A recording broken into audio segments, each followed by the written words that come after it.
Assalamualaikum warahmatullahi wabarakatuh. Hai Sobat Hukum, perkenalkan saya Cynthia Suci Septriani, mahasiswi dari STH Badoero Sampit. Nah, di video ini saya akan memberitahukan apa saja ruang lingkup dan sumber-sumber hukum dagang. Jangan kemana-mana ya, terus dengarkan. Oke, di sini saya akan menyebutkan 20 ruang lingkup hukum dagang.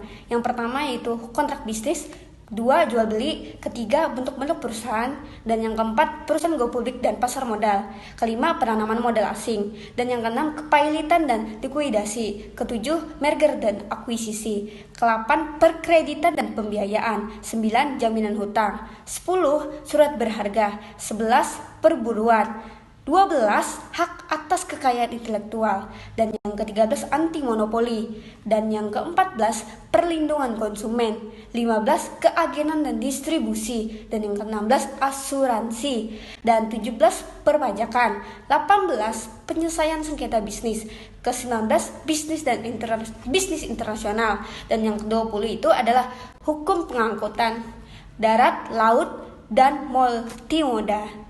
Nah, selanjutnya saya akan menjelaskan tentang apa saja sih sumber-sumber dari hukum dagang. Nah, di sini sumber hukum dagang ada 4, yaitu yang pertama adalah Kitab Undang-Undang Hukum Pidana. Nah, Kitab Undang-Undang Hukum Pidana mengatur berbagai perikatan yang berkaitan dengan perkembangan lapangan hukum perusahaan. Sebagai peraturan yang telah terkodifikasi, KUHD masih memiliki beberapa kekurangan. Nah, kekurangan tersebut diatur sebuah peraturan perundang-undangan yang lain, Kitab Undang-Undang Hukum Pidana, lebih bersifat khusus yang ditunjukkan untuk kepentingan pedagang. Dan yang kedua yaitu Kitab Undang-Undang Hukum Perdata. Nah, Kitab Undang-Undang Hukum Perdata ini mengatur sebuah pemeriksaan secara umum atau guna orang-orang pada umumnya.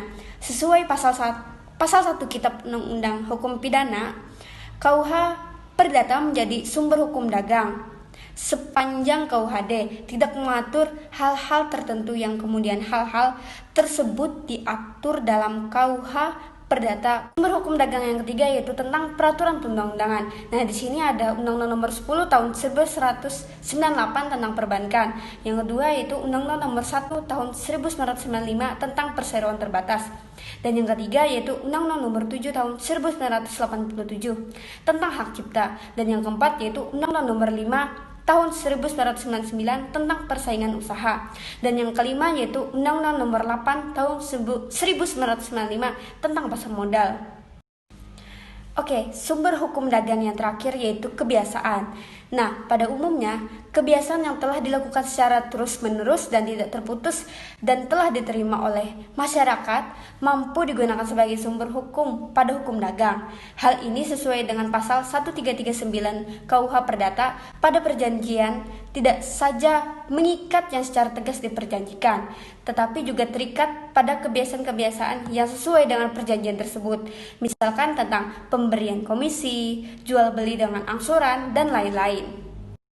Oke, demikianlah penjelasan tentang ruang lingkup dan sumber-sumber hukum dagang. Semoga video ini bermanfaat bagi sobat hukum dimanapun kalian berada.